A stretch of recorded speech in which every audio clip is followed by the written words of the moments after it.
Aquí de pronto las noticias pasan tan rápido que no nos detenemos en ellas y en la agenda pública sí queremos romper con esa dinámica. Esta semana le contábamos que el presidente Peña Nieto firmó los decretos para declarar el Caribe mexicano, la Sierra de Tamaulipas, el Pacífico Profundo y 21 islas y 97 islotes del Pacífico como áreas naturales protegidas, y dicen con esto México ya tiene 91 millones de hectáreas protegidas. Pero invitamos para hablar de este tema al consultor, analista ambiental y nuestro consultor de cabecera para estos temas, Jorge Villarreal. Jorge, ¿cómo estás? Qué gusto. Mario, ¿qué tal? Buenos días. Buenos días. A ver, el presidente firma, decimos, tenemos muchas áreas protegidas, qué bien.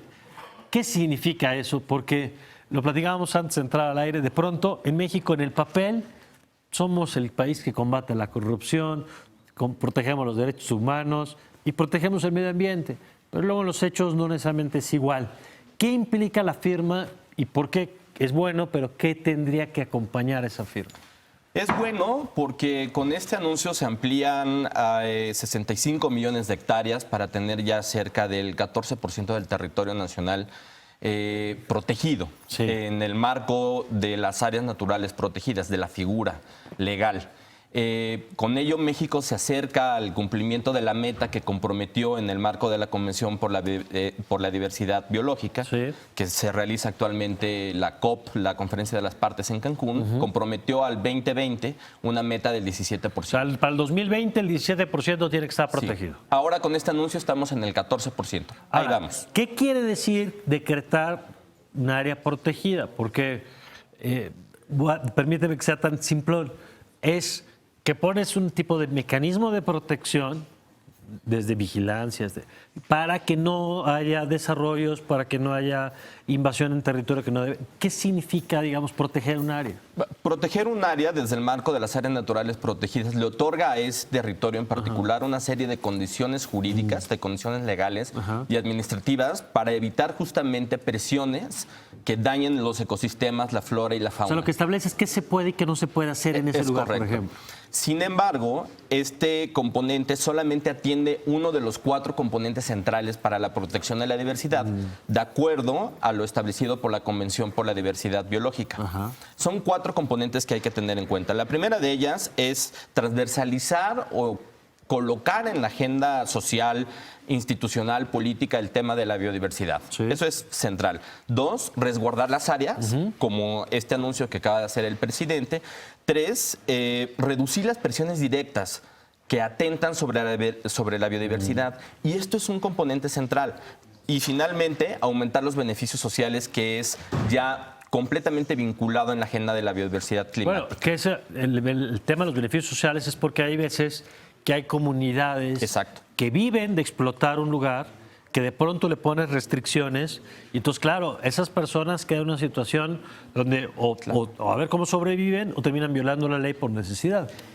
Totalmente de acuerdo. Y uno de los componentes centrales donde ya entra en una atención importante sobre los siguientes pasos de este anuncio es qué pasa con la agenda energética, qué pasa con la agenda hotelera, qué pasa con la agenda de desarrollo, con la agenda económica y este anuncio de áreas naturales protegidas.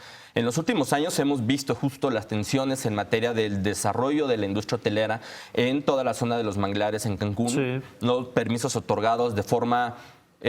vuelve a salir el tema de la corrupción de forma indebida, de forma ilegal. Entonces siempre hay como una tensión ahí latente. En el tema energético, y eso se vincula con las acciones para atender el cambio climático, también hay tensiones. Es decir, México avanza en la penetración de energías renovables. Sí. ¿Cómo garantizar que los proyectos de energías renovables, pero también el tendido eléctrico, la distribución y la transmisión, no se hagan en áreas naturales protegidas? Porque eso te altera el ecosistema. Por supuesto. Eso te altera el ecosistema. Además, también en materia de mitigación, proyectos energéticos catalogados por la ley de industria eléctrica como energías limpias, las grandes represas dañan de forma muy importante los ecosistemas y por lo tanto afectan de manera sustancial los delicados balances en materia de biodiversidad en las regiones. Jorge, ¿qué tendríamos que estar haciendo como sociedad? Después de escuchar la noticia, qué bueno que se da el anuncio, va en el sentido correcto por lo que nos estás explicando, pero ¿qué tendríamos que hacer como sociedad para ver estos siguientes pasos de los que hablas? Que entiendo tiene que ver con documentos específicos de regular el uso justamente de estos espacios o de planes de manejo, de cómo preservar esos lugares. ¿En dónde hay que poner la lupa ahora? Tenemos que poner la lupa en cómo atendemos, cómo empatamos la agenda de biodiversidad con la agenda de cambio climático. No podemos disasociar estos anuncios con los impactos esperados en materia de cambio climático. De acuerdo al Instituto Nacional de Ecología, para el 2030 y para el 2050 se espera un muy fuerte impacto en materia de ecosistemas y biodiversidad. Cerca del 50% de los ecosistemas en el país van a tener alteraciones importantes ya al 2030, Mario. Es muy pronto. Claro. Eso tiene cambios muy importantes en la flora y la fauna y por lo tanto en cómo nosotros nos relacionamos con los recursos en zonas agrícolas, en zonas no agrícolas, en manejo forestal, en el aprovechamiento de los recursos naturales, etcétera. Otro de los componentes es la amenaza que también representa la variabilidad climática, la reducción de los patrones de lluvia y cómo va a impactar también en los ecosistemas. Recordar que México es un país semiárido, entonces toda la parte semiárida del norte y noreste del país se viene para abajo. Claro.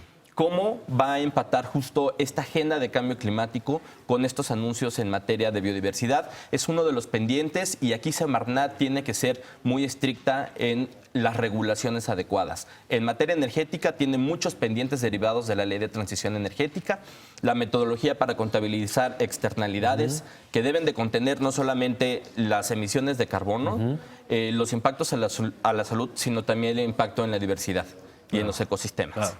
Pues yo que hay que darle seguimiento a este tema para que no quede nada más en el anuncio. Claro. Las noticias queremos aquí bajarlas, siempre tratar de explicarlas.